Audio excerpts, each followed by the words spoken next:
Hey, this is Isabel. I made this creative sample to showcase my songwriting process and my best performances so that the viewer would learn more about the real me. We filmed most of the sections in my room, which was the stage setting and really is my songwriter's den. The performances are mostly ones I did around Atlanta and some other places over the past couple of months.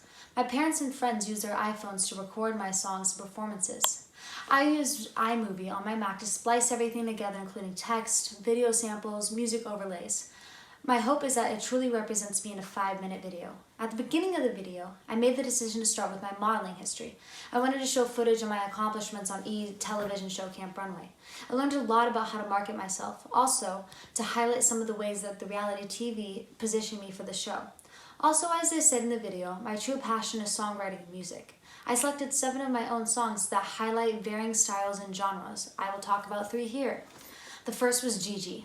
It showcases a new sound I'm developing. R&B is something I'm currently working on. I recently discovered a new way to articulate my lyrics and use new vocal placement. It has widened my range and helped me fill in pockets. It has also helped me to emphasize words I want to articulate. Gigi represents this. I chose to include I know you know that you don't know to show off my vocals, pop writing, and my wordplay. I also wanted to highlight my stage presence. The song is about when someone lies to you. The song is written from my friend's perspective, the one who misled me, so I wrote a song about it. The most interesting pop rock song is Mercury Poisoning. It is in the second act and is the turning point of New Age internet depression. I spent 3 months writing this single song. It is called Mercury Poisoning because the Mad Hatter, who is the antagonist, reflects the theme of drugs in the story. Hatters in the 1920s would lick mercury to make their hats. The mercury symbolizes drug abuse in the play.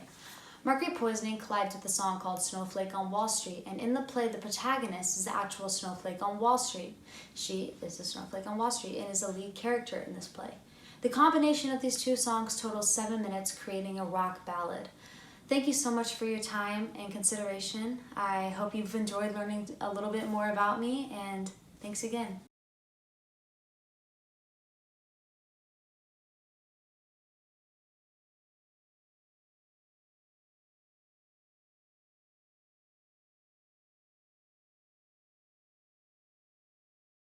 I never claimed to be right at speaking. I claimed to be a good writer.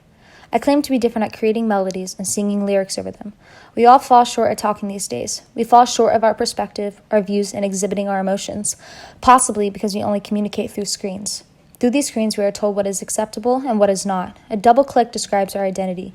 We are born to express ourselves through a picture that could show 1,000 positive words, but one bad one, we are left broken. It's 1,000 words that we could have not said for ourselves. We look to find people who have more power, the people who want money and fame, only to result in us wanting to see ourselves in the other people, desperately searching for acceptance. Temptations will draw you in, breaking your foundation you are trying to create as a replica of someone else. You see others, people's castles built entirely, and you try to establish what one has done.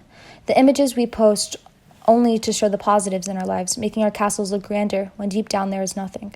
However, in doing so, you end up blowing it up and trying to create a castle to form your identity in someone else.